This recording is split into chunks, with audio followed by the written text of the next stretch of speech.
Pixel, and happy May the 4th, everybody.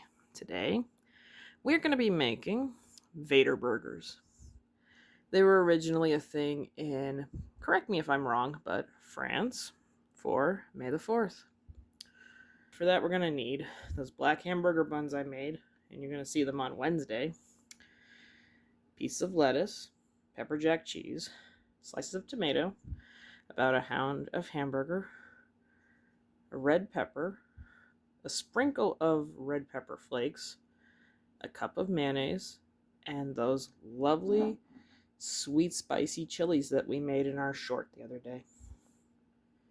This is going to be fun. For real. So let's get going. Alright, we've taken hamburger patties, flattened them out. 2 of them, mind you. And now, you know what to do. Cook them. Put this one aside and do it in a little bit.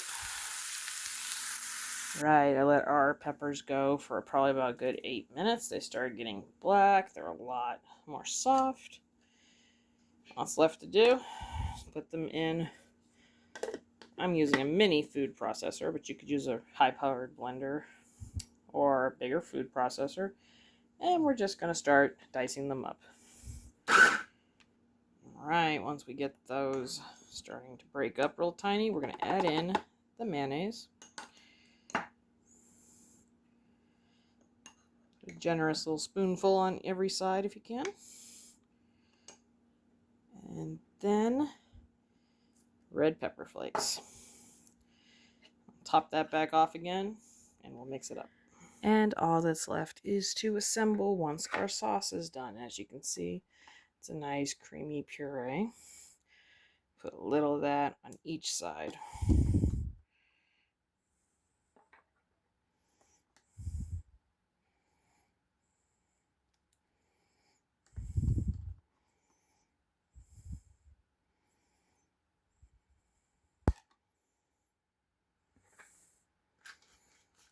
Grab one of our burgers, put it down.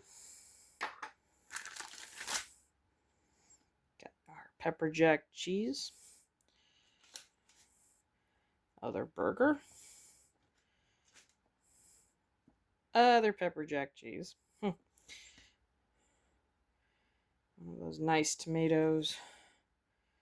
Lettuce. And to top it off, little pile of those pickled peppers we made. And it's done. So let's close this bad boy up and try it. Well, I'm going to have to say this burger is pretty intimidating. I mean, look at it. Also, looks like it could be really tasty. So, you know what's here. Gotta taste it. Let's attack it. Alright. Well, the Vader burger is pretty good. At least homemade. I never got the chance to try an official one. It has a nice heat to it because of the chili peppers and the pepper jack cheese. The rest of it's honestly a lot like a normal burger. Nice beef patties cooked, seared. That red pepper sauce is really nice. I like the flavor of that. It is really hard to bite into, so yeah. I don't think the Burger King one was as thick as mine. It's okay though. But, you know the drill. If you like what you saw, don't like what you saw, don't think the Force is with you, want to turn into a Sith Lord, you know what to do. Leave me a like, leave me a comment, and I will see you in the next video. And remember, may the Force always be with you.